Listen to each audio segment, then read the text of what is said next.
வணக்கம். காலத்தின் குரல் உங்களை அன்புடன் வரவேற்கிறது. இன்றைய காலத்தின் குரல் நிகழ்ச்சியில் கலந்து கொள்வதற்காக திராவிட முன்னேற்ற கழகத்தின் பரந்தாமன் அவர்களும், பாரதிய ஜனதா கட்சியின் ராகவன் அவர்களும், மார்க்சிஸ்ட் கம்யூனிஸ்ட் கட்சியின் சண்முகம் அவர்களும் நம்ம அரங்கத்துக்கு வந்திருக்கிறாங்க. வணக்கம். காவிரி நடுவர் மன்ற இறுதி ஆணையை செயல்படுத்துவது குறித்து நேற்று டெல்லியில் நீர்வளத்துறை செயலாளர் ஒரு கருத்து கேட்பு கூட்டம் நடத்தியிருக்கிறாரு. காவிரி மேலாண்மை வாரியம்ங்கிற சொற்கள் உச்சநீதிமன்ற தீர்ப்பில் இல்லைங்கிற கருத்தும் அதில் வெளியாகிருக்குது. மார்ச் 28க்குள்ள காவிரி மேலாண்மை வாரியம் அமைக்கப்படுமா? அந்த 6 வார காலத்திற்குள் உச்சநீதிமன்ற தீர்ப்பு சொன்ன 6 வார காலத்திற்குள்ள காவிரி மேலாண்மை வாரியம் அமைக்கப்படுமா? மத்திய அரசு காலதாமதம் செய்கிறதா? மத்திய அரசுக்கு அழுத்தம் தரணுமா? அழுத்தம் தராமலே அவங்க மேலாண்மை வாரியத்தை அமைச்சிருவாங்களா? அனைத்து கட்சி கூட்டம், சட்டமன்ற சிறப்பு கூட்டம், நீதிமன்ற அவமதிப்பு வழக்கு, இது மாதிரியான நடவடிக்கைகள் மத்திய அரசுக்கு போதுமான அழுத்தத்தை தருமா? இல்ல வேற சில அரசியல் கட்சி தலைவர்கள் சொல்ற மாதிரி நாடாளுமன்ற உறுப்பினர்கள் ராஜினாமா, மத்திய அரசு அலுவலகங்களில் தொடர்ந்து முற்றுகை போராட்டம், இன்னும் வேறு விதமான போராட்டங்கள், அந்த மாதிரி போராட்ட வடிவங்கள் தான் மத்திய அரசுக்கு அழுத்தம் தருமா?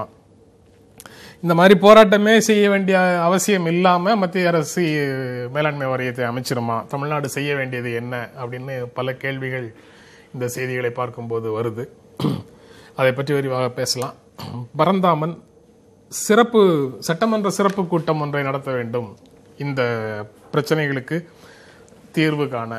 அதாவது உச்சநீதிமன்ற தீர்ப்பின்படி காவிரி மேலாண்மை வாரியம் அமைக்கப்படுவதற்கு சட்டமன்ற சிறப்பு கூட்டம் வேண்டும்னு செயல் தலைவர் மு க ஸ்டாலின் சொல்றாரு. அது போதுமான நடவடிக்கை அப்படின்னு நினைக்கிறீங்களா? அதற்குள்ளாகவே எல்லாம் சரியாயிடும் அப்படின்னு நினைக்கிறீங்களா? இல்லை, அது போதுமான நடவடிக்கைங்கிறதுக்காக நாம் இந்த முதல் கட்டத்திலே அதை முடிவுக்கு வர முடியாது. மத்திய அரசு நடவடிக்கை எடுப்பதற்காக பல்வேறு நிலைகளில் முயற்சிகள் மேற்கொண்டு வருகிறது. அது எதிர்க்கட்சியாக இருக்கட்டும் அல்லது தமிழ்நாட்டினுடைய அரசாங்கமாக இருக்கட்டும். தமிழ்நாடு அரசாங்கம் என்ன முயற்சிகள் எடுத்திருக்கிறது என்பதை இன்றைக்கு மாலையில் வந்திருக்கக்கூடிய முதலமைச்சருடைய அறிக்கை மூலமாக அவர்கள் தெளிவுபடுத்தியிருக்கிறார்கள். ஆனால் அது போதுமானதா இல்லையா என்பது விவாதத்திற்குரிய ஒரு பொருள். அதற்குள்ளே நான் போக விரும்பவில்லை. ஆனால் சட்டமன்றத்தினுடைய சிறப்பு கூட்டமே இது போதுமானதா என்ற உங்களுடைய கேள்விக்கு என்னுடைய பதில் என்னவாக இருக்கும் என்றால், சிறப்பு கூட்டத்தின் கூட்டி ஒரு தீர்மானங்கள் நிறைவேற்றி கொடுப்பதன் மூலம் மத்திய அரசாங்கத்திற்கு ஒரு அழுத்தத்தை கொடுப்பதற்கு ஒட்டுமொத்த தமிழ்நாட்டினுடைய குரலாக ஒரு சட்டமன்றத்தில் தீர்மானம் ஏற்றி அனுப்புகிற பொழுது அதற்கான ஒரு மதிப்பு அல்லது ஒரு அழுத்தம் என்பது ஒரு குறிப்பிடத்தக்க அளவில் இருக்கும். மத்திய அரசினுடைய கவனத்திற்கு இன்னும் மாற்றத்தை கொண்டு வருவதற்கான ஒரு வாய்ப்பு சட்டத்தில் இருக்கிறது என்ற காரணத்தினால்தான் தீர்மானத்தை இயற்ற வேண்டும், சிறப்பு சட்டமன்றத்தை கூட்ட வேண்டும் என்று சொல்கிறார்கள். பலவிதம். அதுல இது ஒரு விதமான நம்பிக்கை. நம்ம அப்படி நினைச்சிடக்கூடாது. இது இப்படிதான் அனைத்து கட்சி கூட்டம் கூட்டுறதுக்கு முன்னாடி அனைத்து கட்சி கூட்டம் ஒரு அழுத்தத்தை கொடுக்கும், அங்கு நிறைவேற்றப்படுகின்ற தீர்மானங்கள் ஒரு அழுத்தத்தை கொடுக்கும் சொன்னோம் அப்படின்னு எல்லாருமே சொன்னாங்க. அரசும் உடனடியாக ஒரு அனைத்து கட்சி கூட்டத்தை நடத்தினாங்க. அதுல ஒரு குழுவை அனுப்பி பிரதமரை சந்திக்க போறோம் அப்படின்றது முடிவு எடுத்தாங்க. ஆமா, இப்போ அனைத்து கட்சி கூட்டத்தை தமிழ்நாட்டை முதல்ல கூட்டப்பட வேண்டும் என்று சட்டமன்ற எதிர்க்கட்சி தலைவர் ஏன் சொன்னாங்கன்னா, தீர்ப்பு வந்த பிறகு அரசுடைய எண்ணங்கள் என்ன, எதிர்க்கட்சியினுடைய எண்ணங்கள் என்ன, மக்களுடைய எண்ணங்கள் என்ன, இதை எப்படி நம்ம நடைமுறை கொண்டு வருவதற்கு முயற்சிகள் அரசாங்கம் என்ன செய்ய போகிறது என்பதை ஒரு கலந்து ஆலோசனை வேண்டும் என்பதற்காக அனைத்து கட்சி கூட்டத்தை கூட்ட வேண்டும் என்று கேட்டார். அதை கூட்டுவதற்கான காலதாமதம் ஏற்படுகிற போதுதான் இவர் அனைத்து திராவிட முன்னேற்ற கழகத்தின் சார்பாக சட்டமன்ற எதிர்க்கட்சி தலைவர் அனைத்து கட்சி கூட்டத்துக்கான தேதியை குறித்தார்.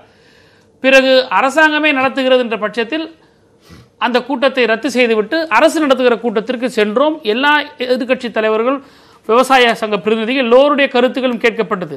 இது ஏதோ கூடினோம் கலைந்தோம் அல்லது ஒரு நம்பிக்கை இன்னொரு நம்பிக்கை என்பதை ஒரு நகைச்சுவையாக விளையாட்டாக நாம் புறந்தொழிவிட முடியாது. காரணம் விளையாட்டாக புறந்தொழ முடியாது. ஆனா வேறு எந்த விதமான சாதகமான பலன்களையும் கொடுக்காத கடந்த கால அனுபவங்கள்ல அனைத்து கட்சி கூட்டங்களாக இருந்தாலும் சரி, அதில் நிறைவேற்றப்படுகின்ற தீர்மானங்களாக இருந்தாலும் சரி, சட்டமன்றத்தில் நிறைவேற்றப்படுகின்ற தீர்மானங்களாக இருந்தாலும் சரி, அதற்கு என்ன விதமான ஒரு பயன் பலன் இருந்ததுங்கிறத கடந்த கால அனுபவங்கள்ல நமக்கு ஒரு பாடம். இலங்கை தமிழர் பிரச்சனையிலிருந்து எல்லா பிரச்சனைகளுக்கும் சட்டமன்றத்தில் ஒரு தீர்மானம் நிறைவேற்றி கொடுக்கிற பொழுது அதனுடைய நிலை எப்படி இருக்கு? சில தீர்மானங்கள் வெற்றி அடைந்திருக்கிறது, நடைமுறைப்படுத்த முடிந்திருக்கிறது. சில தீர்மானங்கள் கிடப்பிலே போடப்பட்டிருக்கு, நீட் உட்பட எல்லா தீர்மானம் கிடைப்பது. நீங்க சொல்ல வர கருத்து நான் உணர்கிறேன். ஆனால் அதற்காக கடந்த கால நிகழ்வுகளை கணக்கில் எடுத்துக்கொண்டு நாம் அமைதியாக இருந்துவிட முடியாது. இது மக்களுடைய ஜீவாதார பிரச்சனை. விவசாயம் என்பது தமிழ்நாட்டில் இல்லாமல் போய்விடுமோ, தமிழ்நாடு பாலைவனமாகிவிடுமோ என்கின்ற ஒரு அச்சத்தை ஏற்படுத்துகிற வகையை தான் இன்றைக்கு காலகட்டங்கள் காவிரி டெல்டா பகுதி இருக்கிற காரணத்தினால் நீங்கள் சட்டமன்றத்தை கூட்டுவதால் என்ன ஆகிவிடப் போகிறது என்ற கேள்விக்கு என்னுடைய பதில் என்னவாக இருக்கும் என்று சொன்னால், நான் ஏன் அதை கேட்க வேண்டியது வருதுன்னா, முதலமைச்சரை போய் திமுக செயல் தலைவர் ஸ்டாலின் சந்திக்கும் போது அனைத்து நாடாளுமன்ற உறுப்பினர்களும் தங்களுடைய பதவியை ராஜினாமா செய்யலான்னு ஒரு ப்ரொபோசலை சொல்லியிருக்கிறேன் அப்படின்னு சொல்லி ஒரு பரிந்துரையை சொல்லியிருக்கிறேன் அப்படின்னு சொன்னாரு. இப்போ அப்போ இருக்கிற அன்றைக்கு தேதியில இருந்ததை விட இப்போது சாதகமான சூழல் எதுவும் வந்திருக்கிறதாக சொல்ல முடியாதுன்னு திமுக தலைவருடைய அறிக்கையிலேயே தெளிவாக, கடிதத்திலேயே தெளிவாக தெரியாது. அப்படி இருக்கும்போது அதை மீண்டும் வலியுறுத்தாம நீங்க சட்டமன்ற சிறப்பு கூட்டம் அப்படின்னு சொல்றீங்களே. இல்லை, அது இல்லை. அப்போ நம்ம ஏற்கனவே நாடாளுமன்ற உறுப்பினர்கள் ராஜினாமா செய்யப்பட வேண்டும் என்ற கருத்தை சட்டமன்ற எதிர்க்கட்சி தலைவர் சொன்னார். அதில் மாற்று கருத்து கிடையாது. அந்த கருத்துக்கு எதிர்வினையாக அதிமுக தரப்பிலிருந்து முதலில் திமுக உறுப்பினர் ராஜினாமா செய்யக்கூடாது என்று செய்திகள் கூட வந்தது. அவைகளெல்லாம் விவாதத்திற்கு நாகரிகமாகாது, அது புறந்தழுகிறேன். ஆனால் அந்த கருத்திலிருந்து அவர் மாறுபடவில்லை அல்லது கருத்திலிருந்து பின்வாங்கவில்லை. அந்த கருத்து, அந்த யோசனையை அரசுக்கு சொல்லியிருக்கிறார். அடுத்த கட்டமாக சட்டமன்றத்தை கூட்டி ஒரு ஏன்னா இப்போ ஆல் பார்ட்டி மீட்டிங் டெல்லியில ஒரு லீடர்ஸ் மத்தியில் கூப்பிடுவாங்கன்னு பார்த்தோம். குறைந்தபட்சம் அந்த நீர்வளத்துறை அமைச்சர் உட்கார்ந்தாவது ஆடியன்ஸ் கொடுப்பாருன்னு பார்த்தோம். எல்லாம் போய் கழுத தேஞ்சி கட்டரமானது கிராமத்தில் சொல்லுவாங்க. அப்படி போய் இப்போ secretary, I am not underestimating the secretary, but at the same time இஷ்யூவை நம்ம பண்ணும்போது யார் அதை நிர்வகிக்கிறது? ஒருவேளை இப்படி கூட ஆர்குமெண்ட் வைக்கலாம். திரு ராகவன் கூட சொல்லலாம், ஃபர்ஸ்ட் பிரிலிமினரியா அபிஷியல்ஸ் லெவலில் கூட உட்காந்து பேசுறாங்க அப்படின்னு கூட இவங்க எடுத்துக்கலாம். ஆனால் நான் என்ன கேட்குறேன், ஒரு புதுசாக ஒரு சப்ஜெக்டை வரதா இருந்தால் அஃபிஷியல் லெவலில் உட்காந்து பேசிட்டு அதுக்கப்புறம் மினிஸ்டர் லெவலில் உட்காந்து பேசுறதுங்கிறது நம்ம ஏற்றுக்கலாம். எல்லாமே ஒரு ட்ரை பண்ண ஒரு மேட்டர். 1991 கொடுக்கப்பட்ட இன்ட்ரீம் ஆர்டர்லேருந்து அதுக்கப்புறம் ட்ரிபியூனலுடைய full award and then to the supreme court, அதுக்கப்புறம் கெசட் பப்ளிகேஷன், இப்போ சுப்ரீம் கோர்ட்டில் ஜட்ஜ்மெண்ட் கொடுத்துருக்கு. எல்லாமே தெளிவான பிறகு இப்போ ஒரு வார்த்தை விளையாட்டு மத்திய அரசு விளையாடுது. சென்ட்ரல் கவர்மெண்ட் என்ன பண்ணிச்சு, அஃபிடோட் சுப்ரீம் கோர்ட்டில் ஃபைல் பண்ணும்போது எங்களுக்கு ட்ரிபியூனல் அமைக்கிறத பற்றி, மேலாண்மை போர்டு அமைக்கிறத பற்றி எங்களுக்கு ஒன்றுமே இல்லை, ப்ரொவைடட் கோர்ட்டு சொல்லட்டும், கேஸ் கோர்ட்டில் பெண்டிங்கில் இருக்குன்னு சொல்லி அஃபிடோட்டே போட்டாங்க. அப்போ கோர்ட் என்ன சொல்லுச்சு, கோர்ட் இஸ் நாட் எ பார், நீங்கள் போடுறனா போட்டுக்கலாம் அப்படின்னு சொன்ன பிறகு கூட இல்லை பார்லிமெண்ட்டில் இதெல்லாம் பிளேஸ் பண்ணோன்னா நீங்கள் கேஸ் முடிஞ்ச பிறகு தான் நாங்கள் செய்ய முடியும்னு சொன்னாங்க. ஈவன் இவங்களுடைய பிஜேபி மினிஸ்டர்ஸ் கூட பிரஸ்ல என்ன சொல்கிறாங்க, காவேரி மேனேஜ்மெண்ட் போர்டு அமைக்கிறது பார்லிமெண்ட் டு பி டிசைடட்னு சொல்லியிருக்கிறாங்க. நான் என்ன கேட்குறேன், பார்லிமெண்ட் டு பி டிசைடட்னு சொல்கிற வாதத்தை கூட எடுத்துப்போம்.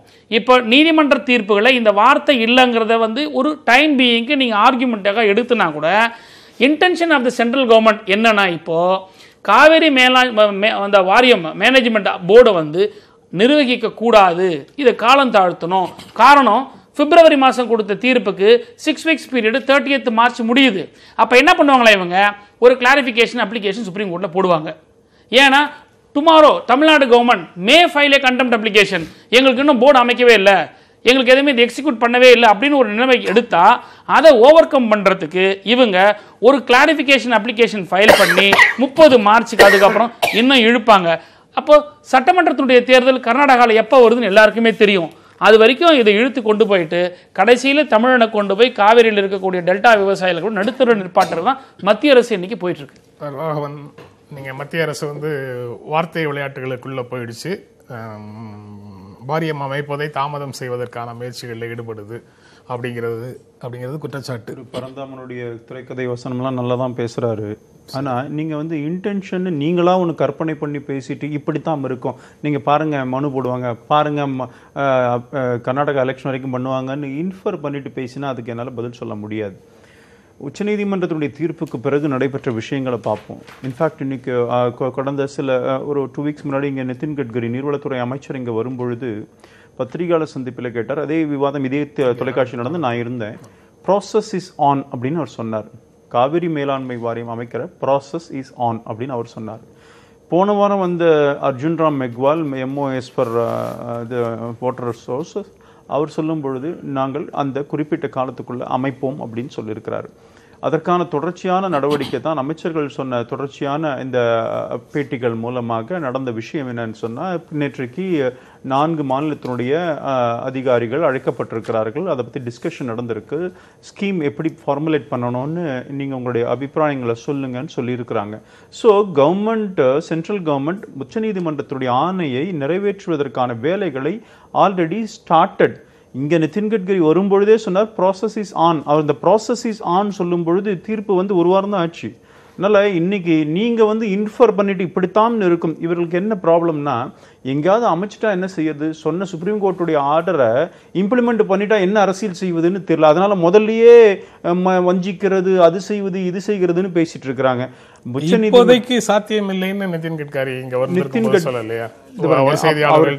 அதாவது நீங்க டைம் கேட்டீங்க, அப்ப சொல்லும் டைம் கேக்குறது ஏன் கேக்குறாங்க? 6 வாரத்துக்குள்ள உச்சநீதிமன்றம் சொல்றதுனால 6 வாரத்துக்குள்ள முடியுமான்னு கேக்குறாங்க. அதுதாங்க. அப்படி கேட்கும் பொழுது ப்ராசஸ் இஸ் ஆன் சொல்லிட்டு இதை சொல்றாரு. நான் என்ன சொல்றேன், ப்ராசஸ் இஸ் ஆன் சொல்லிட்டு தான் இந்த வேலை நேற்று வரைக்கும் அந்த ப்ராசஸ் நடந்திருக்கு, அதிகாரிகள் சந்திச்சிருக்காங்க. நான் ஏன் சொல்றேன், நீங்க ஏன் 6 வாரத்துக்குள்ள நடக்காதுன்னு நினைக்கிறீங்க? அது எனக்கு முதல்ல சொல்லுங்க. இப்ப இவர்கள் விரும்புற மாதிரி இது இப்படிதாங்க நடக்கும், கர்நாடகா எலெக்ஷன் முடிச்சுட்டு தாங்க பண்ணுவாங்க நீங்க நினைப்பீங்க. அதுக்கு நான் பதில் சொல்லிட்டு இருக்கணுமா? எங்களை பொறுத்த வரைக்கும் அரசாங்கம் வேலையை ஆரம்பிச்சாச்சு. நீங்க வந்து இன்ஃபர் பண்ணிட்டு அதான் சொன்னேன், இவங்கள அச்சமே எங்கேயாவது அமைச்சிருவாங்களோங்கிற பயம் வேற இவங்களுக்குலாம் இருக்குது. ஏன்னா அரசியல் செய்ய முடியாதுங்கிற ஒரு பாயிண்ட். அதனால எங்களை பொறுத்த வரைக்கும் உச்சநீதிமன்றத்தினுடைய ஆணையை நிறைவேற்றுவோம். கடந்த காலங்கள்லையும் நீங்கள் முல்லைப்பெரியார் டேம் இஷ்யூவில் கூட நீதிமன்றத்தினுடைய தீர்ப்பு உருப்பட்டு அதுக்கு சேர்மன்லாம் போட்டாச்சு. இது நரேந்திர மோடி அரசாங்கம் செய்ததான். அதனால் அதாவது ஹைப்போதெட்டிக்கல் கொஸ்டின்ஸுக்கும் இவர்கள் இன்ஃபர் பண்ணுற விஷயங்களுக்காக மத்திய அரசாங்கம் பதில் சொல்ல வேண்டிய அவசியம் இல்லைன்னு நினைக்கிறேன். பாரதிய ஜனதா கட்சி அதுக்கு பதில் சொல்ல வேண்டிய அவசியம் இல்லைன்னு நினைக்கிறேன். மத்திய அரசினுடைய செயல்பாட்டில் எந்த விதமான அரசியலும் கிடையாது. மத்திய அரசினுடைய செயல்பாட்டில் எந்த விதமான அரசியலும் கிடையாது. தமிழ்நாட்டில் இருக்கக்கூடிய கட்சிகள் தான் வந்து மத்திய அரசு அரசியல் செய்வதாக குற்றம் சாட்டுகின்றன. குற்றம் அப்படி சொல்லலை, இவர்களுக்கு அரசியல் செய்ய மத்திய அரசாங்கம் வாய்ப்பு கொடுக்காம போடுமோன்ற பயத்துல நடக்காது இதாவது எல்லாரும் சேர்ந்து நடக்காது. 6 வாரம் முடிஞ்சிருச்சுன்னா நீங்க கேள்வி கேட்பீங்க, நான் பதில் சொல்றதுக்கு நியாயம். ப்ராசஸ் பண்ணி நேற்று மீட்டிங்லாம் நடத்திருக்கிறாங்க. நீங்க அதெல்லாம் நடக்காதுங்க, 28ஆம் தேதி நடக்காதுங்க நீ நினைச்சுக்கோங்க. நாங்க என்ன பண்ண முடியாது? ஒரு சின்ன இது, அதாவது ஃப்ரெண்டு வந்து திரைக்கதை வசனம் சொன்னார். நான் திரைக்கதை வசனமாகவே இருக்கட்டும், ஆனால் வந்து ஒரு விஷயத்தை அவர் மைண்ட் பண்ணணும். பிஜேபி வந்து செய்யாதுன்னு நீங்கள் எப்படி நீங்கள் முடிவுக்கு வரீங்க? நீங்களாம் ஏன் சார் கற்பனை பண்ணிக்கிறேன்னு கேட்குறாரு. 16/2/2018 கொடுத்த தீர்ப்பு இவருக்கு 1 வாரம் தான் ஆச்சான். இன்றைக்கி என்ன தேதியில் இருக்கிறோம் நம்ம பார்த்துக்கணும். நான் சொன்னேன் March 30 6 வீக்ஸ் முடியுதுன்றது. As an advocate he knows that. ஒரு ஜட்மெண்ட் வந்த பிறகு இத்தனை வாரம் கடந்த பிறகு இன்னும் 2 வார காலங்கள் இருக்கும் போதுனா இந்த 2 வார காலத்து இருக்கக்கூடிய அளவுக்கு எவ்வளோ தூரம் ப்ராசஸ் வந்து அஃபீஷியல்ஸ் எடுத்துருக்கணுன்ற விஷயத்தை ஒன்று புரிஞ்சிருக்கணும். இப்போ திரைக்கதை வசனம் நான் எழுதுறேன்னா அவர் எழுதுறான்னு பார்த்துக்கணும். நம்பர் 1. நம்பர் 2, இது வராதுன்னு ஏன் சார் நீங்கள் முடிவு பண்ணுறீங்கன்னு கேட்குறாரு. ஆனால் இன்னைக்கு வந்து நீர்வளத்துறையுடைய செக்ரட்டரி சொல்கிறாரு, காவிரி வாட்டர் மேனேஜ்மெண்ட் போர்டுங்கிற ஒரு வார்த்தையே கிடையாது, ஒன்லி எ ஸ்கீம்னு அப்படி சொல்கிறாங்க. அப்படி ஸ்கீம் பண்ணும்போது நம்ம வந்து we have to work it out for a plan to execute of the sharing of water என்ற ஒரு தொனியில் அந்த அர்த்தத்தில் தான் பேசுகிறாரு. நான் என்ன கேட்குறேன்னா, உங்களுக்கு காவேரி வாட்டர் மேனேஜ்மெண்ட் போர்டு அப்படிங்கிற ஒரு நிறுவனத்தை அமைப்பதற்கு என்ன தடை இருக்கிறது? இதில் எதுக்கு வார்த்தை விளையாட்டு? இப்போ சொல்லுங்க, யார் கற்பனையில் விளையாடுறாங்க, யார் திரைக்கதை வசனம் எழுதுறாங்க, யார் இதை வந்து ஒரு விதமான ஒரு நாடகத்தை அரங்கேற்றுறாங்கன்ற இவங்க சொல்லட்டும். நீங்க ஃபர்கெட் அபவுட், நீங்க காவேரி வாட்டர் மேனேஜ்மெண்ட் போர்டுங்கிறதே மறந்துடுங்க சார். அந்த வார்த்தை சொல்ல வேண்டிய அவசியம் என்ன? அப்படி ஒரு நிறுவனத்தை அமைக்கும், ஒரு மேலாண்மை வாரியத்தை அமைக்க பற்றி சொல்லவே இல்லை, ஒரு பாலிசி ஸ்கீம் பற்றி தான் சொல்லியிருக்காங்க. இந்த இன்டர்பிரேஷன் ஒரு secretary to the government, central government ஒரு சுப்ரீம் கோர்ட் பெஞ்ச் கொடுத்த ஜட்ஜ்மெண்ட்ல ஒரு இன்டர்பிரேஷன் கொடுக்க வேண்டிய இன்டென்ஷன் என்ன? திரைக்கதை வசனம் பரந்தாமன் எழுதல, பிஜேபி எழுதுது. அதாவது அந்த செக்ரட்டரி பேசும்பொழுது நானும் அந்த பத்திரிகை உங்களுடைய செய்திகள் எல்லாம் பார்த்தேன், அந்த வீடியோ பார்த்தேன்.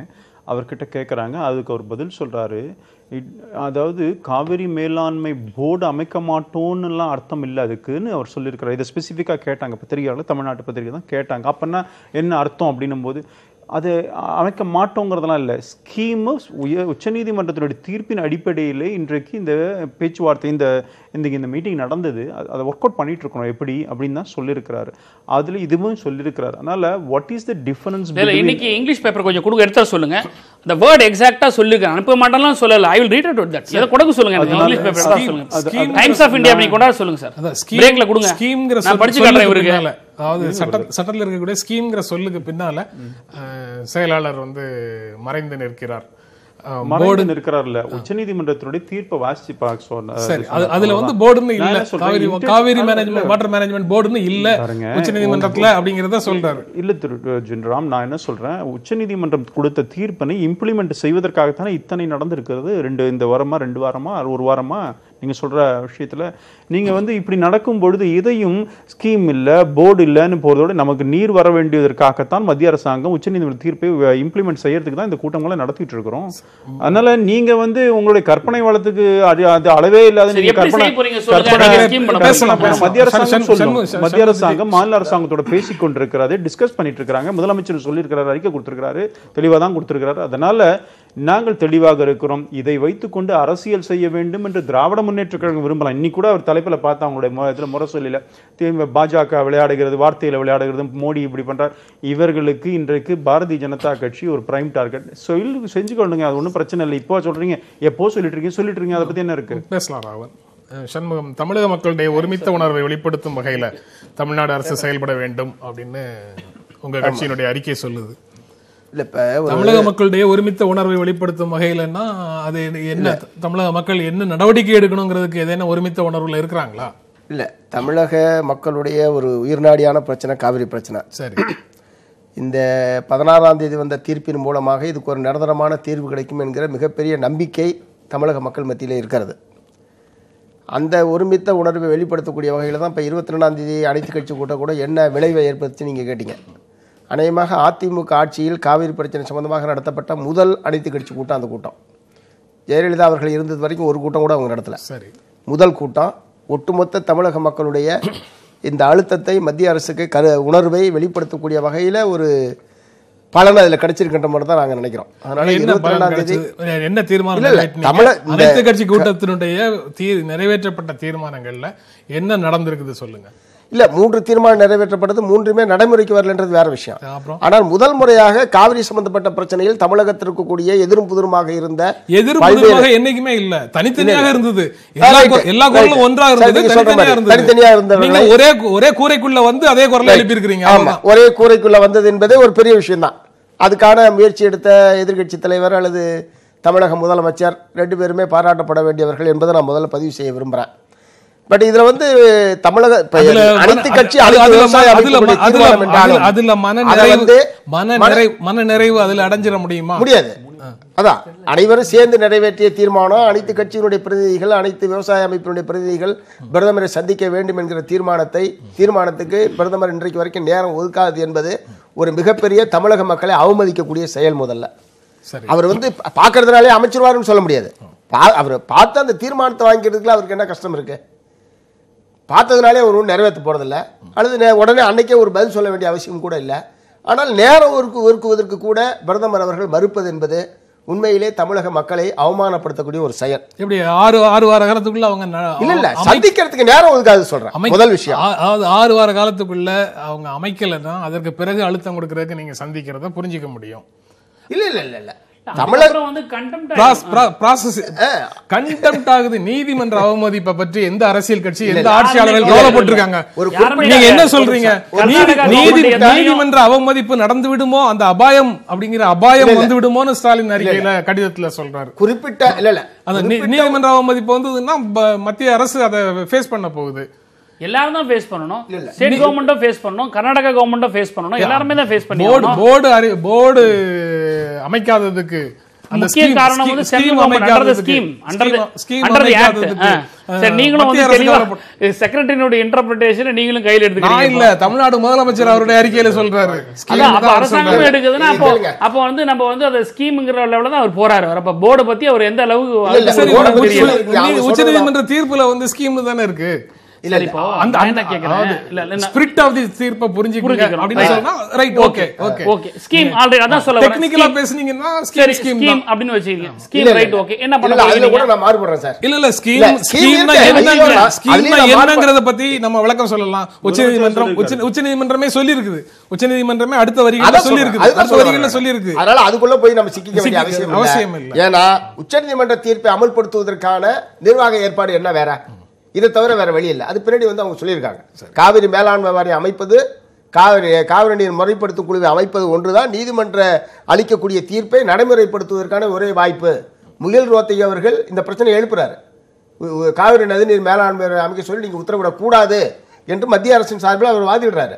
அதுக்கு அவங்க உச்சநீதிமன்ற நீதிபதிகள் பதில் சொல்றாங்க. இது அமைக்கலன்னா வேற எப்படி தீர்ப்பு நீங்க அமல்படுத்துவீங்க? அமல்படுத்துறதுக்கான ஒரே வாய்ப்பு இதன் மூலமாக தான் இருக்கு. அதனால அந்த ஸ்கீமுக்குள்ள போய் மாட்டிக்க வேண்டிய அவசியம், ஸ்கீமுக்குள்ள மாட்டிக்க வேண்டியது இல்ல. அதுக்காக சரியான பொருள் தராத ஸ்டேட்மெண்ட் வந்ததுன்னா அதுல இருக்கக்கூடிய வார்த்தைகள்லயும் சிக்க கூடாதுன்னு நீங்க சொல்லிடக்கூடாது. நீங்க வந்து உச்சநீதிமன்ற தீர்ப்பை உரிய காலத்திற்குள் அமல்படுத்துவதற்கு உரிய அழுத்தத்தை மத்திய அரசுக்கு கொடுக்கும் வகையில் நீதிமன்ற அவமதிப்பு வழக்கு உட்பட அனைத்து நடவடிக்கைகளையும் அரசு எடுக்க வேண்டும் நீங்க சொல்றீங்க. எப்படி நீதிமன்ற அவமதிப்பு எப்போ வருது? 6 வாரத்துக்கு மேல. அதுக்கு முதல் பேராகிராஃப், முதல் வரி, உங்க வாக்கியத்துல முதல் பகுதி என்ன சொல்லுது? உச்சநீதிமன்ற தீர்ப்பை உரிய காலத்திற்குள் அமல்படுத்துவதற்கு உரிய அழுத்தத்தை மத்திய அரசுக்கு கொடுக்கும் வகையில், மத்திய அரசுக்கு அழுத்தம் கொடுக்கும் வகையில உரிய காலத்திற்குள் போர்டு அமைக்கிறதுக்கான அழுத்தத்தை கொடுக்கிறதுக்காக நீதிமன்ற அவமதிப்பு வழக்கு உட்பட எப்படி அடுத்த கட்டத்துல இருந்து இல்ல. அது அந்த சென்டென்ஸ் பாருங்க. நேற்றைக்கு கூட்டம் என்பதே மிக தாமதமான ஒரு நடவடிக்கை. சரி, அது ரைட். நீங்க தாமதமான நடவடிக்கைன்னு சொல்றீங்க. ஒரு கால வரமுறை என்பது தீர்ப்புல இருக்கக்கூடிய நேரத்துல ஒரு கிட்டத்தட்ட ஒரு 4 வாரம் கழித்து அல்லது 3 வாரம் கழித்து தான் அந்த மாதிரியான ஒரு கூட்டத்தையே, முதல் தமிழகத்தையே மத்திய அரசாங்கம் கூட்டி இருப்பது என்பது மிக தாமதமான ஒரு நடவடிக்கை. காவிரி பிரச்சனை வந்து தமிழ்நாடு மக்களுடைய உயர்நாடி பிரச்சனைன்னு நீங்க உங்களுடைய பேச்ச ஆரம்பிச்சீங்க.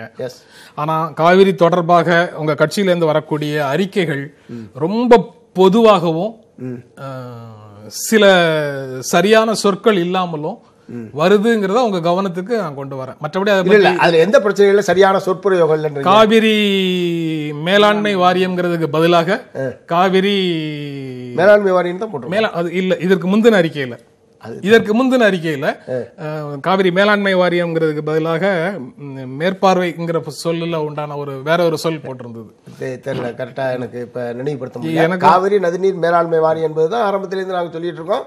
எல்லாருமே நம்ம அதுதான் ஆரம்பத்திலிருந்து வற்புறுத்திட்டு இறுதி தீர்ப்பில் இருக்கிற அம்சங்கள் உட்பட. அதனால அதுல போய் மாற்றுறதுக்கான ஒரு கட்சி வந்து மாத்திர பிரச்சனை இல்ல. காவிரி நதிநீர் மேலாண்மை வாரியம் என்பது நடுவர் மன்ற இறுதி தீர்ப்பில் இருக்கிற ஒரு விஷயம். சரி, ஸோ அதனால அதுல போய் நம்ம வார்த்தையை மாத்திர பிரச்சனை என்பது இல்லை. அப்படி மாற்றிருந்தாலும் அது வந்து சரியான இது கிடையாது. பட் இந்த இதை பொறுத்த வரைக்கும் ஏன் நாங்கள் வந்து மத்திய அரசாங்கம் மீது சந்தேகப்பட வேண்டியிருக்குன்னா, பல தீர்ப்புகளை, பல உத்தரவுகளை உச்சநீதிமன்றம் கடந்த காலத்தில் பிறப்பிச்சிருக்கு. காவிரி நதி சம்பந்தப்பட்ட பிரச்சனையில் எந்த ஒரு தீர்ப்பையும் மத்திய அரசாங்கம் நடைமுறைப்படுத்தியது கிடையாது.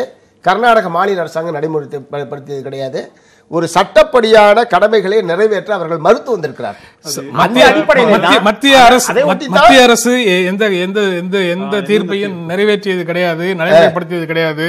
அதற்காக மத்திய அரசுக்கு போதுமான அழுத்தத்தை தமிழ்நாட்டில் இருக்கக்கூடிய அரசியல் கட்சிகள் கொடுத்திருக்குதா அப்படிங்கிற கேள்வி வந்து மிகப்பெரிய கேள்வி.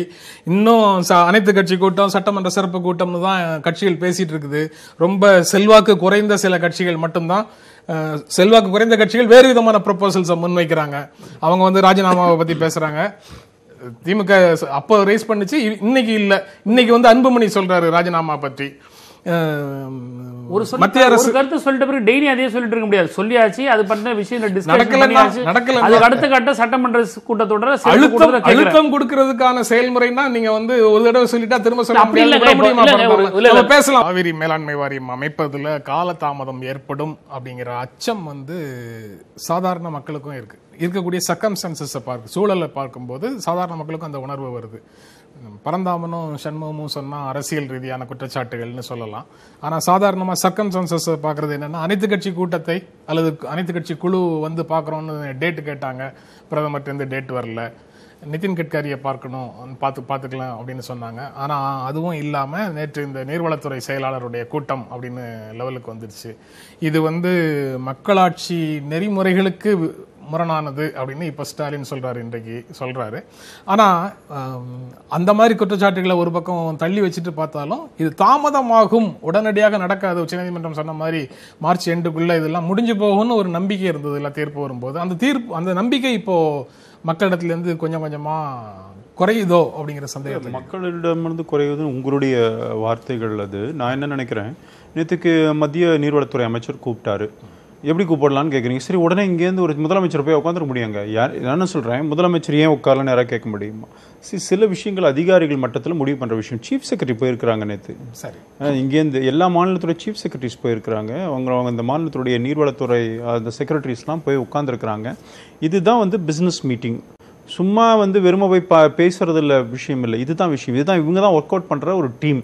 அவங்க சரியான பாதையில தானே போய் கொண்டிருக்காங்க. அரசியல் கட்சி தலைவர்களுடைய சந்திப்பினால எந்த பலனும் இல்ல. நீங்க சொன்னீங்க பாத்தீங்களா, துறை செயலர்கள் தான் அனைத்தையும் செய்பவர்கள், அதனால அவர்களுடைய சந்திப்பே போதுமானது. நீங்க ரெண்டுத்தையும் சேர்த்துக்கிறீங்க, நான் அப்படி சொல்லல. துறை சம்பந்தப்பட்டமான அதிகாரிகள் இம்ப்ளிமெண்ட் பண்ணணும், அவங்க தான் அதெல்லாம் ஃபார்முலேட் பண்ணணுங்கிறதுக்காக சொல்ல வரேன். நீங்க தான் சொன்னீங்க. நீங்க என்ன பண்ணீங்க, அனைத்து கட்சி கூட்டம் போட்டீங்க, சட்டமன்றத்தில் தீர்மானம் இருக்கு, அதனால என்ன அப்படின்னு கூட இப்ப கூட நீங்க சொன்னீங்க. நான் என்ன சொல்றேன், எதையுமே மறுத்தளிக்கல. இன்னைக்கு கூட பார்லிமெண்ட்ல நம்முடைய பாராளுமன்ற உறுப்பினர்கள்லாம் நாடாளுமன்றத்தில் முற்றுகையிடுறாங்க, வலியுறுத்துறாங்க. அதெல்லாம் தமிழ்நாடு பொறுத்த வரைக்கும் அது எந்த கட்சின்றதெல்லாம் முக்கியம். நம்ம எல்லாருமே இந்த விஷயத்தில் ஒன்னா தானே இருக்கோம், அவர்களை நாம் ஆதரிக்கிறோம். ஆனா இந்த இடத்தை பொறுத்த வரைக்கும் பிஜேபியோட கடந்த இந்த ஆட்சியினுடைய ஒரு சில விஷயங்கள் ஒன்று ரெண்டு சொல்றேன் உங்களுக்கு. நாம ஜட்ஜஸ் அப்பாயின்மெண்ட் பில்லை பொறுத்த வரைக்கும் பிஜேபி மாத்திரமல்ல, எல்லா கட்சிகளும் எப்படி இந்த காவேரி விஷயத்துல எல்லா கட்சியுமோ அதே மாதிரி பார்லிமெண்ட்ல கம்யூனிஸ்ட், காங்கிரஸ், பிஜேபி எல்லா கட்சியும் ஆதரிச்சாங்க. நாம அதோட 50 ஸ்டேட் ராட்டிஃபை பண்ணணும், 50% ஆஃப் ஸ்டேட் ராட்டிஃபை பண்ணணும் அவங்க அசம்பிளி. அதுவும் நடந்தது. எல்லாம் நடந்து போனபோது பார்லிமெண்ட் இதில் போய் உச்சநீதிமன்றம் அதை ஸ்ட்ரக் டவுன் பண்ணிட்டாங்க. நீங்க இப்போ என்ன நடந்தது, இப்போ நம்ம உச்சநீதிமன்றத்தோட தீர்ப்பை நம்ம ஏற்றுக்கொண்டிருக்கிறோம். அந்த இடத்துல நாங்க அப்படிலாம் கிடையாதுன்னு எதாவது பண்ணுவோமா, பைபாஸ் பண்ணாம அதெல்லாம் பண்ணல. சிஸ்டம் அதான் சிஸ்டம், அதான் சொல்ல வரேன். Exactly agree with you. அப்ப உச்சநீதிமன்றத்தோட தீர்ப்பை மத்திய அரசாங்கமோ எதிர்க்கட்சியோ அத்தனை ரீஜனல் பார்ட்டிஸ் விரும்புற ஒரு விஷயத்தை உச்சநீதிமன்றம் விரும்பல தான் தீர்ப்பு அப்படின்னு சொல்றது ஏற்றுக்கொள்கிறோம். உச்சநீதிமன்றத்தோட தீர்ப்புல இம்ப்ளிமெண்ட் பண்ணு, சேர்மன் அப்பாயிண்ட் பண்ணுங்கன்னு முல்லை பெரியார்ல சொல்லும்போது அப்பாயிண்ட் பண்ணிட்டோம். அதனால இந்த ஆர்டர், இந்த தீர்ப்பு ஏன் நிறைவேற்ற மாட்டாங்கன்னு நினைக்கிறீங்க? சரிய பல தீர்ப்புகளில் உச்சநீதிமன்றம் மத்திய அரசாங்கத்துக்கு எதிராக வழங்கி இருக்கிறது. அதெல்லாம் உச்சநீதிமன்றம் என்ன சொன்னதோ அந்த வழிகாட்டு குறிப்பில் போயிட்டு தான் இருக்கு அரசாங்கம். அதனால நம்ம பொறுத்த வரைக்கும் இவர்கள் வேணும் என்றால் அரசியல் செய்யலாம். பிரைம் மினிஸ்டர் வேற ஏதோ ஒரு மீட்டிங் கூப்பிட்டு சைக்கிள் வழங்குற மீட்டிங்ல இதை பேசினேன்னு முதலமைச்சருக்கு பத்தியா நான் பேசிட்டேன், அவர் மைலேஜ் எடுக்க பார்க்கலாம். இன்னைக்கு டாக்டர் அன்புமணி பேசும்போது நான் ரிசைன் பண்ணுவேன் தெரியுமான்னு பேசலாம். ஏன்னா திமுக சொல்றாங்கல்ல ரிசைன் பண்ணலன்னு சொல்லலாம். திமுக பொறுத்த வரைக்கும் அவங்களுக்கு என்னமோ லோக்சபால எம்பியே கிடையாது, இருக்கிற 37 நீ காலி பண்ணி சட்டமன்ற உறுப்பினர் ரிசைன் பண்ணுவோன்னு சொல்லுவாங்களா? சொல்ல மாட்டாங்க. இது எல்லாருமே அரசியல் செய்யறாங்க. எல்லாமே நீங்க சொன்னதை சொன்னீங்களா இல்லையா? 50 MP ரிசைன் பண்ணுங்கன்னு சொல்றீங்க. ஏன்னா உங்களுக்கு பிரச்சனை இல்ல. அந்த ராஜ்யசபா நடக்கலனா எல்லாம் இலங்கை தமிழ் பிரச்சனைக்காக இல்ல, பல விஷயங்களுக்கு திராவிட முன்னேற்ற சட்டமன்ற உறுப்பினர் பதவியை ராஜினாமா செஞ்ச வரலாறு உங்கள மாதிரி சட்டமன்ற உறுப்பினர் இல்லாத பேச நிச்சயமா திமுக அண்டர் எஸ்டிமேட் பண்ணல. அங்க இலங்கையில அங்க அமைதி நிறுவனம் அந்த இலங்கை பிரச்சனை தீர்க்கணுங்கிறதுக்காக உங்க தலைவர் 1.5 மணி நேரம் உண்ணாவிரதம் இருந்திருக்கிறாரு. அவ்வளவுலாம் பண்ணிருக்கீங்க, நான் இல்லைன்னு சொல்லல. நீங்க இந்த சட்டமன்ற உறுப்பினர் ராஜினாமா செய்யுங்கன்னு நீங்க பேசினீங்களா? அதனால நான் என்ன சொல்றேன், இதெல்லாம் அரசியல் பேச்சுகள் பேசுங்க.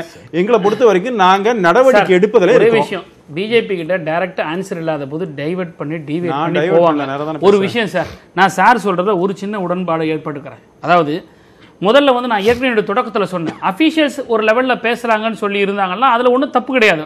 ஒரு அமைச்சர்கள் அளவில் அல்லது முதலமைச்சர் அளவில் ஆல் எலெக்டட் ரெப்ரசன்டேட்டிவ்ஸ் பேசுறதுக்கு முன்னாடி ப்ரிலிமினரியாக அஃபீஷியல்ஸ் டீம் அனுப்பி பேசுறதுங்கிறது நடைமுறையில் ஏற்றுக்கலான்னு வச்சுங்க. நான் ஒரு ப்ராக்டிகாலிட்டிக்கு நான் வரேன், நான் வாதம் பண்ண விரும்பலை. ஆனால் அந்த அஃபீஷியல்ஸ் மீட்டிங்கே முதல் கோணம் முற்றிலும் கோணம்ங்கிற மாதிரி அந்த மீட்டிங்லேயே அவங்க என்ன சொல்ல, நான் சொன்னேன் அந்த மாதிரி வார்த்தை இல்லைன்னு சொன்னார். இப்போ டைம்ஸ் ஆஃப் இந்தியா என் கையில் இருக்குது, அதை கிளீனாக சொல்கிறாங்க. It's a matter of interpretation. The tribunal has recommended a board. the Supreme Court does not use the word Kaveri Management Board அப்படின்னு ஒரு செக்ரட்டரி சொல்றாருன்றத சொல்றாங்க. அப்ப என்ன போடுதுன்னா intention of the officials level மீட்டிங்லயே காவேரி வாட்டர் மேனேஜ்மெண்ட் போர்டு அமைக்கிறதுக்கான கூறுகளை இவங்க வந்து ஆராயல, அதுக்கான எண்ணங்கள் இல்லைன்னு சொல்றேன். அது ஒண்ணு. ரெண்டாவது சார், சுப்ரீம் கோர்ட் ஜட்ஜ்மெண்ட்டை வந்து நம்ம லெட்டர் அண்ட் ஸ்பிரிட் மேனர்ல இம்ப்ளிமெண்ட் பண்றோம் நம்ம சொல்றோம். இப்போ என்னன்னா இன்டர்ஸ்டேட் வாட்டர் டிஸ்பியூட் ஆக்ட் 1956ல என்ன சொல்லுது, இந்த செக்ஷன் 4ல ட்ரிபியூனல் அப்பாயிண்ட் பண்ணாங்க. செக்ஷன் 6A கேபிட்டல் ஏல என்ன சொல்றாங்கன்னா, இந்த ட்ரிபியூனலுடைய அவார்டை இம்ப்ளிமெண்டேஷன் பண்றதுக்கு நீங்க வந்து கெசட் பப்ளிகேஷன் ஸ்கீம் போடணும்னு சொல்றாங்க. அதனால தான் இந்த சுப்ரீம் கோர்ட் ஜட்ஜ்மெண்ட் இவங்க இன்டர்பிரேஷன் பண்றாங்களே. இதே ஜட்ஜ்மெண்ட்ல என்ன சொல்லுதுன்னா, சுப்ரீம் கோர்ட் மட்டும் சென்ட்ரல் கவர்மெண்ட் எந்த அளவுக்கு சாடி இருக்கு பாருங்க. ஒரே ஒரு paragraph, the argument of the Union of India that section capital A of the 56 of the Act by employing the word may has left room for discretion to the central government. இது ரொம்ப கேர்ஃபுல்லா படிக்க வேண்டிய விஷயம். Capital ஏல implement பண்ண வேண்டிய இடத்துலயே ஆக்ட்ல சொல்லப்பட்ட வார்த்தையே வந்து யூனியன் ஆஃப் இந்தியா எப்படி எழுதியிருக்குன்னா சட்டத்தை மே அப்படின்னு சொல்லும்போது சொல்றேன் சார், இருங்க சார், சுப்ரீம் கோர்ட் சொன்ன விஷயம் சார், என்ன ஒரே ஒரு நிமிஷம் சொல்ல விட்டுடுங்க தயவுசெய்து, அதுக்கப்புறம் நான் பேசல. மே has left room for discretion to the central government for the purpose of framing a scheme does not stand to reason, and further it does not meet the substance test accordingly. சப்ஸ்டன்ஸ்லயும் அது இல்ல, இது மாறக்கூடாதுன்றாங்க. அடுத்தது மேங்கறத ஷாலா பார்க்கலாம்னு சொல்லுது. இப்போ என்னன்னா, மேங்கற வார்த்தையை வச்சுக்கிட்டு நீங்க விளையாடாதீங்க, நான் அதை ஷால் இன்டர்பிரேட் பண்றேன்னு சுப்ரீம் கோர்ட் சொல்லுது. இது ஏன் சொல்றாங்கன்னா, உச்சநீதிமன்ற கூட்ட தீர்ப்பை சென்ட்ரல் கவர்மெண்ட் இன்டர்பிரேட் பண்ணி என்ன விளையாட்டெல்லாம் விளையாட்டுன்றதுக்காக தான் கேர்ஃபுல்லா அந்த ஆக்ட் இம்ப்ளிமெண்டேஷன்லயே இன்டர்பிரேஷனை பத்தி கிளியர் பண்ண சுப்ரீம் கோர்ட் ஜட்ஜ்மெண்ட்ல இன்னைக்கு வார்த்தையில விளையாடுறாங்க. இல்ல, ஆனா அதுல வந்து செக்ஷன் 6ல ஷாலும் 6A மேயும் போட்டிருக்கா போடலையா? இல்ல, நான் என்ன கேக்குறேன், போட்டிருக்கா போடலையா? இல்ல, அந்த ஸ்பிரிட் நீங்க நான் உச்சநீதிமன்ற தீர்ப்பை புரிஞ்சிட்டு தான் பேசுறேன். speaks about the implementation of the scheme. Okay, அப்ப அதுதான் நம்ம பார்க்க முடியும். இம்ப்ளிமெண்டேஷன் சார், ஐபிசிலயும் சிஆர்பிசிக்கு டிஃபரன்ஸ் இருக்கு சார். சிஆர்பிசி நடைமுறைகளை சொல்லும், ஐபிசி தண்டனையை சொல்லும். ஒரு செக்ஷன் வந்து நடைமுறை சொல்லும், அடுத்த செக்ஷன் நான் கூடுதலாகவே புரிஞ்சுக்கிறேன். அது மேங்கிறதுக்கும் ஷால்ங்கிறது தான் பொருள் புரிஞ்சுக்கிறேன். அதனால அந்த மேங்கிறது வேற, ஷால்ங்கிறது வேற. இதுல சொல்லிருக்கேன், மே வேற ஷால் வேற. மேங்கிறது செஞ்சாலும் செய்யலாம், செய்யலாம். இப்போ சென்ட்ரல் கவர்மெண்ட் ஆடுற மாதிரி விளையாட்டு விளையாடுற மாதிரி ஷால்னா செஞ்சே தீரணும். அப்போ சுப்ரீம் கோர்ட் இதுல கணக்கில் எடுத்து நீ செஞ்சே தீரணும், நீ ஆக்ட்ல இருக்கக்கூடிய வார்த்தையை வச்சு விளையாட கூடாதுன்னு சொல்லி அட்மான் பண்ணி காஷியஸா இந்த பேராகிராஃப் இன்க்ளூட் பண்ணுதுன்னா, இப்போ சென்ட்ரல் கவர்மெண்ட் இப்போ ட்ரிபியூனல் என்ற இந்த காவேரி மேனேஜ்மெண்ட் போர்டுன்னு சொல்லல, நாடாளுமன்றத்தால நிறைவேற்றப்பட்ட டிராஃப்ட் இருக்கட்டும். அதை இன்டர்பிரேட் பண்ணி அது நாடாளுமன்றத்தில் நிறைவேற்ற சட்டங்கள் எல்லாம் உச்சநீதிமன்றத்தால் திருத்தப்படக்கூடியதுதான். அதுதான் தீர்ப்பு. It has been given an interpretation. இப்போ நம்ம மேக் மீனிங் எல்லாம் சுப்ரீம் கோர்ட் போல நாடாளுமன்றத்தில் சட்டங்கள் நிறைவேற்றப்படும் விதம், என்னுடைய சட்டங்கள் நிறைவேற்றப்படும் விதம் விளையாடுங்கிறதுக்கு இத கணிச்சு தான் உச்சநீதிமன்றம் தன்னுடைய பேராகிராஃப்ல சொல்லி இருக்கு.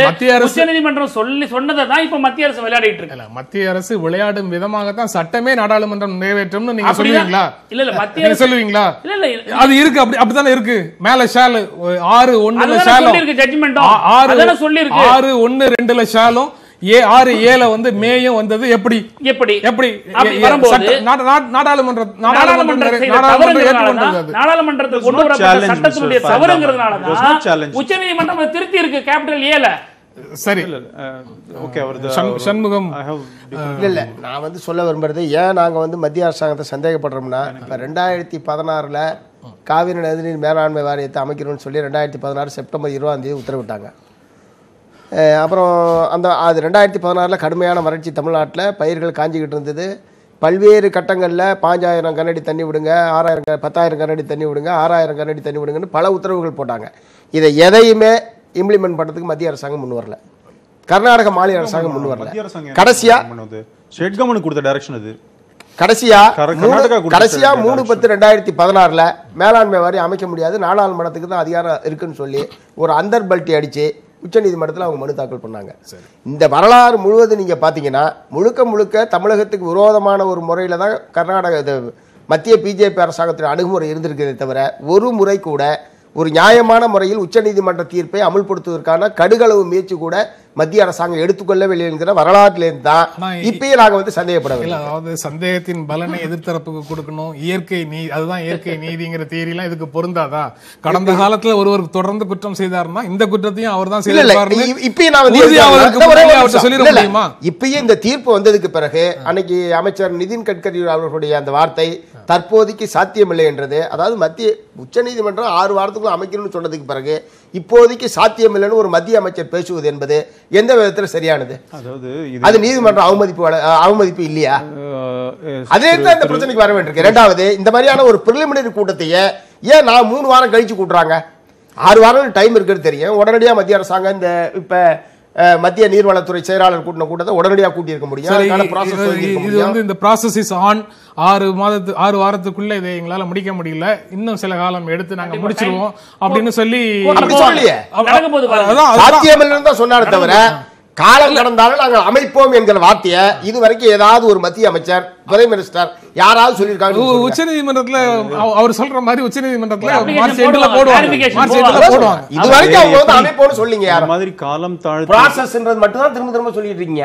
காலம் தாழ்த்து அமைப்போன்ற முறையில உச்சநீதிமன்ற தீர்ப்பை நாங்க அமல்படுத்துவோம், அது சொல்லியிருக்க அடிப்படையில் மேலாண்மை வாரியத்தை நாங்க அமைப்போம்னு சொல்லி யாராவது ஒருத்தர் சொன்னாங்க அமைப்போம் உச்சநீதிமன்ற தீர்ப்பை அமல்படுத்துவோம் அப்படின்னு சொன்னா நீங்க விட்டுருவீங்களா?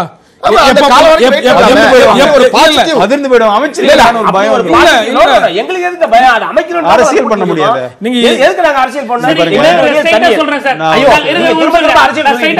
எங்களுக்கு வேண்டிய தண்ணீரை தவிர அரசியல் இல்லைங்க. அரசியல் பண்றோம்னு சொல்றீங்களே, அரசியல் பண்ணிடுவோம் பயப்படுறீங்க.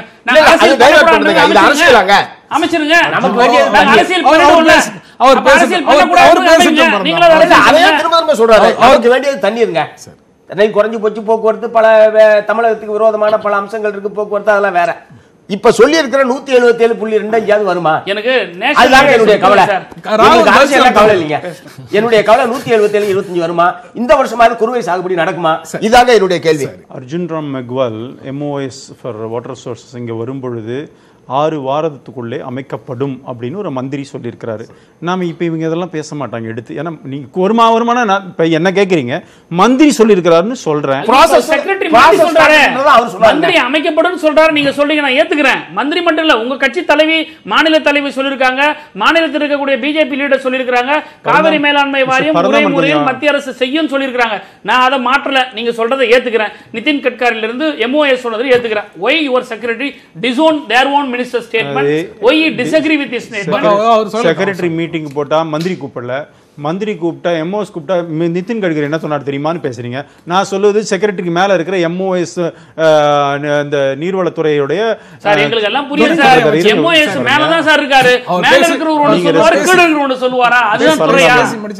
பரந்தாமன், நீங்க பேசுறதுனா பேசி முடிச்சிருங்க. ஏன்னா நான் வந்து நீங்க பேசுறதும் மக்கள் தெரிஞ்சுக்கணும்னு நினைக்கிறேன், நான் பேசுறதும் தெரிஞ்சுக்கணும்னு நினைக்கிறேன். நான் என்ன சொல்றேன், இவர் சொல்றாரு மத்திய அரசாங்கம் ஒண்ணுமே பண்ணல, எத்தனை இன்டரிம் ஆர்டர் கொடுத்தாங்கன்னு தயவு செஞ்சு புரிஞ்சுக்கோங்க. Interim order given to Karnataka ஸ்டேட்டுக்கு டைரக்ஷன் கொடுத்தது மத்திய உச்சநீதிமன்றம், எங்க மத்திய அரசாங்கத்துக்கு கொடுக்கல.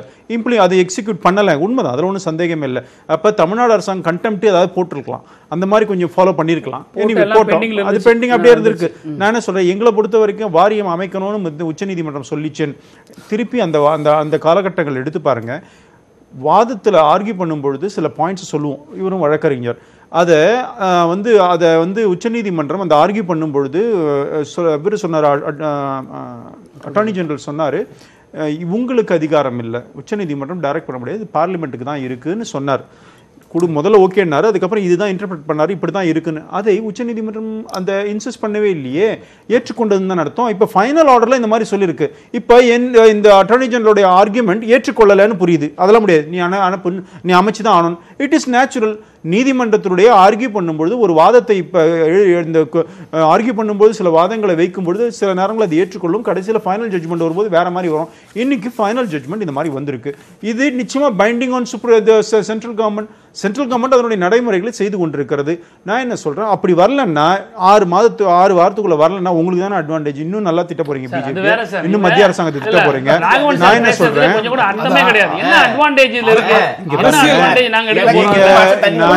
அவங்க ரெண்டு பேரும் அரசியல் ஆதாயத்தை விட நீங்க சரியா கேட்டீங்க. இவர இன்னும் 6 வாரம் முடியல, முடியதுக்கு முன்னாடி கண்டெம்ட் போர்டுன்னு பேசுறாங்க. நான் இவரோட கண்டெம்ட் நாங்க சொன்னது நிதின் கட்கரியுடைய பேச்சுக்காக தான். சார், ஒரே ஒரு உச்ச நீதிமன்றம் 6 வாரத்துக்குள்ள சொல்லும்போது இப்போதைக்கு சாத்தியம்னு அவர் சொன்னார் பாருங்க. அதுக்காக தான் அப்ப கண்டெம்ட்ன்றத நாங்க புரிஞ்சுக்கோங்க. நிதின் கட்கரியோட பேச்சு எப்படிங்க கண்டெம்ட் ஆகும்? நான் என்ன சொல்றேன், அவர் அப்படி சொல்லவே இல்லை. இப்ப கண்டெம்ட் எல்லா செய்தித்தாள்களையும் கொஞ்சம் இருங்க, சட்டப்படி நான் பேசிட்டு இருக்கிறேன். கண்டெம்ட்னா என்ன? சொன்ன விஷயத்தை அந்த நீதிமன்றம் சொன்ன விஷயம் செய்யறதா, அதுக்கப்புறம் தான் கண்டெம்ட் பத்தி எல்லாம் யோசிச்சு. நீ இன்னைக்கே கண்டெம்ட் போட்டு பிரஷர் பண்ணுன்னு பேசினா அப்ப உங்களோட இன்டென்ஷன் என்ன?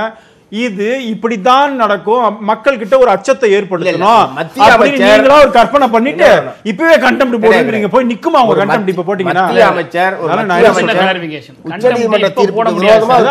அவரோட ஸ்டேட்மென்ட் பாருங்க. கண்டெம்ட் இப்ப போடணும். 6 வார காலத்துக்கு தான் யாரா இருந்தாலும் கண்டெம்ட் போட முடியும். ஒன்னு ரைட் விட்டுருங்க. நான் அது பொலிட்டிக்கல் ஸ்டேட்மெண்ட் விட்டுறேன். நான் என்ன கேட்கறேன்னா, ராகவன் சார்ட்ட ஒரு கிளாரிஃபை பண்ணுங்க. நீங்க பப்ளிக் ஒரு விஷயம் கேட்டுங்க. உங்களுடைய லீடர்ஸ், அது நிதின் கட்கரி ஆகட்டும், அமித்ஷா வரட்டும், இல்லை உங்களுடைய ஸ்டேட் லீடர்ஸ் யாராக இருந்தாலும் ஆஃப்டர் த ஜட்ஜ்மெண்ட் என்ன சொன்னாங்க? காவேரி வாட்டர் மேனேஜ்மெண்ட் போர்டு வந்து வில் பி கான்ஸ்டியூட்டட் அப்ராப்ரியேட்லின்னு ஆங்கிலத்தில் சொல்கிறவங்க சொன்னாங்க. முறைப்படி மத்திய அரசு செய்யுன்னு சொல்லி எல்லாருமே சொல்லியிருக்காங்க.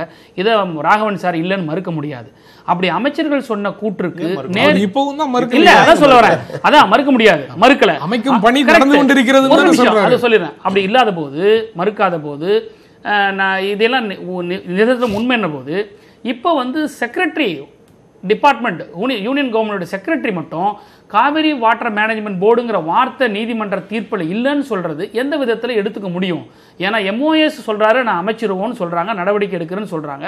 அவருக்கு கீழே இருக்கிற செக்ரட்டரி வந்து இது மாதிரி வார்த்தை இல்லைன்னு சொல்ற போது அரசாங்கம் அதிகாரிகளை வைத்து வார்த்தை விளையாடி இந்த மாதிரியான ஒரு சிக்கல்களை உருவாக்கி இந்த தீர்ப்பை வந்து இம்ப்ளிமெண்ட் பண்றதுக்கு காலதாமதம் ஏற்பட்டு, நான் சொன்ன மாதிரி after 30th application for clarification by central government, application for contempt by the state government of Tamil Nadu, இப்படியே ஓடிட்டு இருக்காது.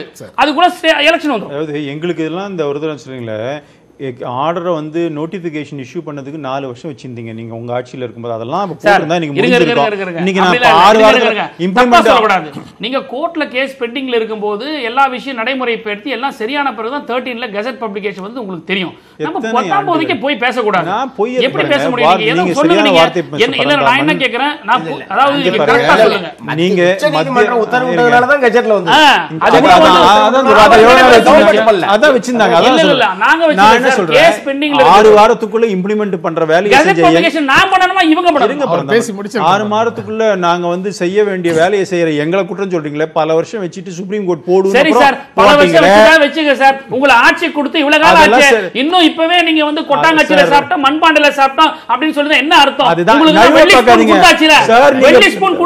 மக்களே பாருங்க, இந்த லேச்சஸ்க்கு இந்த காலதாமதுக்கு தமிழ்நாட்டுக்கு திராவிட முன்னேற்ற கழகம் காங்கிரஸ் தமிழ்நாட்டுக்கு காவிரி விஷயத்துல செய்யறதுக்கு எதுவுமே இல்ல, சொல்றதுக்கு எதுவுமே இல்லனா பிஜேபி சொல்லக்கூடிய வார்த்தை திமுக காங்கிரஸ் ஆட்சியில செய்யாத வேலையை அவங்க செய்யல, இவங்க செய்யல, இத சொல்றதா சார் ஒரு கவர்மெண்ட் இருக்கு. இப்ப 4 வருஷம் அடுத்த பார்லிமென்ட் எலெக்ஷன் போறாங்க.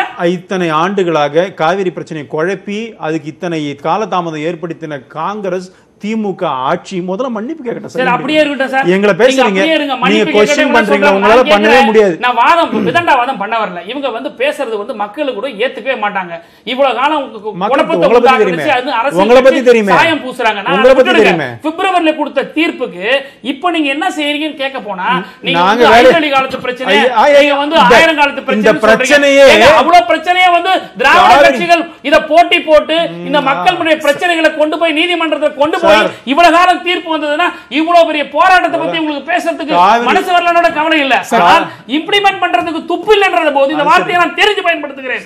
நீங்க என்ன வேணா பயன்படுத்துங்க, அதான் கத்துவீங்க. நான் சொல்றேன், இந்த ஏமாத்துறாங்க மக்களை. இவங்க காவிரி பிரச்சனை ஐதரடி காலத்து பிரச்சனையா மாத்தின பெருமை திமுக. 75ல இருந்து 50 வருஷம் அந்த அக்ரிமெண்ட்டே எக்ஸ்டெண்ட் பண்ணாம விட்டுட்டு 80ல கேஸ வாபஸ் வாங்கின நீங்க எங்களுக்கு பாடம் எடுக்காதீங்க, எங்களுக்கு பாடம் எடுக்காதீங்க.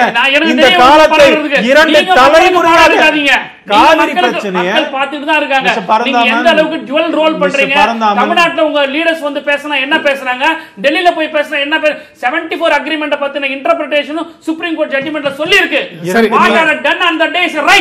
காவிரி பிரச்சனையை 2 தலைமுறை பிரச்சனையாக மாற்றிய பெருமை திமுக வச்சாரோ? உண்மையே பெருமை, எங்களுக்கு பெருமை. 2 தலைமுறை போராடி இன்றைக்கு பெற்றிருக்கிறோம். எங்களுக்கு பிரச்சனையை 2 தலைமுறையா ஃபேஸ் பண்ணிருக்கோம். நீங்க தீர்த்தீர்களா? நீங்களா போராடிய போராட்டத்தை ஒரு நிமிஷம் நிகழ்ச்சிக்கு ஒரு தமிழர்களுடைய உரிமைகளை விட்டு கொடுத்துட்டு பேசாதீங்க. நேரம் 1 மணி நேரம் தான். ஒரு மணி நேரம் நீங்க 2 பேரும் பேச டைவர்ட் பண்றாரு. நீங்க 2 பேரும் பேச கரெக்ட் ஆன்சர் நான் கேள்வி கேட்டா நீங்க 2 பண்ண முடியாதா? முதல் தடவையே சொல்றேன் அதெல்லாம் பண்ண முடியாதுன்னு. இல்ல நீங்க 2 பேரும் பேசுறதுக்கு வந்து இன்னும் 1 மணி நேரம் இருந்தாலும் முடியாது, பிரச்சனை முடியாது. அதனால இதோட அந்த இடத்துல நிறுத்திடுவோம், அந்த இடத்துல நிறுத்திடுவோம். நிகழ்ச்சி நிறைவு செய்யற இடத்துல இருக்கிறோம். எனக்கு உங்க 2 பேர்ட்டையும் நான் கேட்க வேண்டிய கேள்வி ஒண்ணு, அவற்றை இறுதியாக என்ன செய்யும் மத்திய அரசு என்ன செய்யுங்கிறத அவர்கிட்ட கேட்கிறேன். நீங்க 2 பேரும் நீங்க சொல்லியிருக்கிற அந்த இன்னைக்கு வந்து அறிக்கையில சொல்லியிருக்கக்கூடிய கருத்துக்கள், அந்த விதமான போராட்ட வடிவங்கள் அல்லது அந்த மாதிரி நடவடிக்கைகள் இது போதுமானவையா அப்படிங்கிறதுக்கு நீங்க 2 பேரும் பதில் சொல்லுங்க. அவர் மத்திய அரசு என்ன செய்யுங்கிறத அவர் கடைசியா போதுமானவையா என்பதை இந்த தருணத்தில் சொல்ல முடியாது சார். ஒவ்வொரு தருணத்துக்கும் ஒவ்வொரு தேவைகள் ஏற்படும் சார். எங்களுடைய சட்டமன்ற எதிர்க்கட்சி தலைவர் அனைத்து கட்சி கூட்டத்தில் பேசிய போதும் சரி, அல்லது அவருடைய அறிக்கை வாயிலாக சொல்லப்பட்ட செய்திகளும் சரி, அவை அத்தனையும் ஒன்றாக நடைமுறைப்படுத்துவதற்கான எல்லா முயற்சிகளும் அவர் எடுப்பார். ஒரே நாள்ல ஓவர் நைட்ல எல்லாத்தையுமே இம்ப்ளிமெண்ட் பண்ண முடியாது. அது ஸ்டேஜ் இறங்கிட்டு வருதுங்கிறது இன்னொரு சந்தர்ப்பம் கொடுக்கிறோம். சரி, இன்னொரு 50 நாடாளுமன்ற உறுப்பினர் ரிசைன் பண்றது ஒன்றும் பெரிய விஷயம் இல்ல, ரிசைன் பண்ணலாம். ஆனால் இன்னொரு சந்தர்ப்பத்தை மத்திய அரசுக்கு கொடுக்கிறோம். சரி, இல்ல தமிழக அரசாங்கம் வந்து மத்திய அரசாங்கத்துடைய காலம் கடத்து அந்த தந்திரத்துக்கு பலியாகிடக்கூடாது. அதில் ரொம்ப விழிப்பாக செயல்படுன்றதை நான் முதல்ல வற்புறுத்த விரும்புகிறேன். 2வது, ஏற்கனவே ஒரு அனைத்து கட்சி கூட்டம் நடைபெற்று எல்லோரும் சேர்ந்து செயல்படுவோம்னு ஒரு முடிவு எடுத்திருக்கிறோம். அந்த அடிப்படையில் தான் நாங்கள் எந்த விதமான போராட்டத்தை அறிவிக்காமல் அந்த ஒருமித்த உணர்வை வெளிப்படுத்தக்கூடியவையில் அரசு முன்முயற்சி எடுக்கின்ற மூலம் தான் நாங்கள் வந்து இன்றைக்கு தீர்மானத்தில் கொண்டு வந்திருக்கோம். ஒருவேளை ஒரு சில நாட்களில் அதுக்கான முயற்சிகள் நடைபெறல, நிச்சயமாக மார்க்சிஸ்ட் கம்யூனிஸ்ட் கட்சி அதற்கான முயற்சிகளை அனைவரையும் ஒருங்கிணைத்து ஒரு போராட்ட நடவடிக்கை போகிறதுக்கான முயற்சிகளை மத்திய அரசாங்கத்துக்கு நிர்பந்தம் கொடுக்கக்கூடிய வகையில் ஒரு முயற்சிகளை கட்டாயம் நாங்கள் வந்து மேற்கொள்வோம். நாம் சொல்கிற மாதிரி அந்த நீதிமன்றத்தில் சொன்னது போல் அத்தனை நடவடிக்கைகளும் மத்திய அரசாங்கம் எடுத்துக்கொண்டிருக்கிறது. இதில் வந்து நீங்கள் எடுக்கிறீங்களா அப்படின்னு அவங்களுக்கு நம்பிக்கை இல்லை அப்படின்னு நம்பிக்கை இல்லை அப்படின்னு சொன்னால், இல்லை நான் ஸ்ட்ரைட்டாக வரேன், இதை நீங்கள் மொத்தம் நிறைய தரம் பேசிங்க, நான் முதலே உடனே படிச்சிடணுமா? அதாவது அப்படின்னு சொன்னால் உங்களுக்கு அந்த அச்சம் இருந்ததுன்னா முதல்ல திமுக ராஜினாமா செய்து சட்டமன்ற உறுப்பினரும் ராஜினாமா செய்து பிரஷர் அதிகமாக கொடுங்க. இது சாத்தியமான இல்ல, நாம வந்து போர்டு அமைக்க முடியுமா அமைக்க முடியாது? செக்ரட்டரி சொன்னது உண்மையா, மந்திரி சொல்றது உண்மையா? அத சொல்லுங்க டைரக்டா. மந்திரி அத பதில் சொல்லுங்க. நீங்க திமுக ராஜினாமாவா மற்றவங்க ராஜினாமாலாம் தேவையில்ல. உங்க மினிஸ்டர் சொல்றது சொல்லா, உங்க செக்ரட்டரி சொன்னது சொல்லா. ஃபர்ஸ்ட் செக்மெண்ட்லயே சொல்லியாச்சு. process is on. மத்திய அமைச்சர் 2 அமைச்சரும் சென்னைக்கு வரும்பொழுது அர்ஜுன் ராம் மெக்வால் சொன்னாரு நடக்கும் 6 வாரத்துக்குள் நடக்கும் சொல்லிருக்கோம். என்ன பிரச்சனை நடக்காதுன்னு